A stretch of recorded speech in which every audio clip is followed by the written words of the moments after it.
Faure Gnassingbé du Togo, Paul Biya du Cameroun, Brice Oligui Nguema du Gabon, Faustin Archange Touadéra de la Centrafrique et Azali Assoumani des Comores étaient ce 15 août dans le sud de la France sur invitation du président Emmanuel Macron.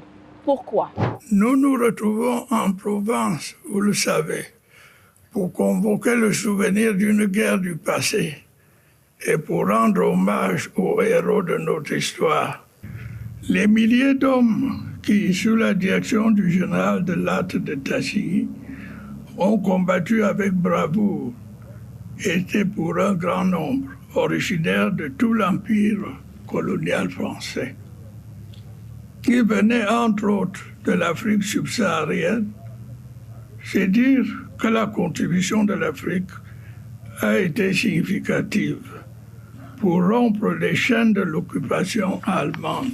Le doyen des chefs d'État invités, Paul Biya, et ses 4 homologues sont donc allés à Paris pour, je cite, convoquer le souvenir d'une guerre du passé, commémorer le 80e anniversaire de l'opération Dragoon en France. Selon le consulat de France à Québec, plus de la moitié des 450 000 soldats ayant participé à cette opération étaient des Africains.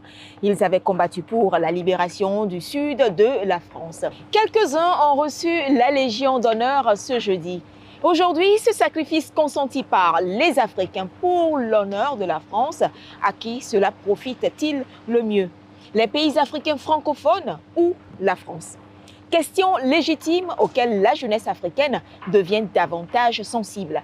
Les intérêts de la France en Afrique sont mis à nu depuis quelques années. Les derniers développements de la relation France-Afrique ont eu un effet non moins négligeable sur la présence cette année des chefs d'État africains à cette cérémonie d'hommage.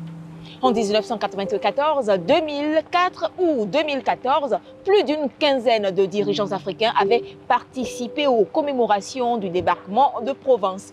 Plusieurs médias rapportent qu'à cette cérémonie tenue ce 15 août 2024, dans le sud-est de la France, le Maroc s'est fait représenter par son chef de gouvernement.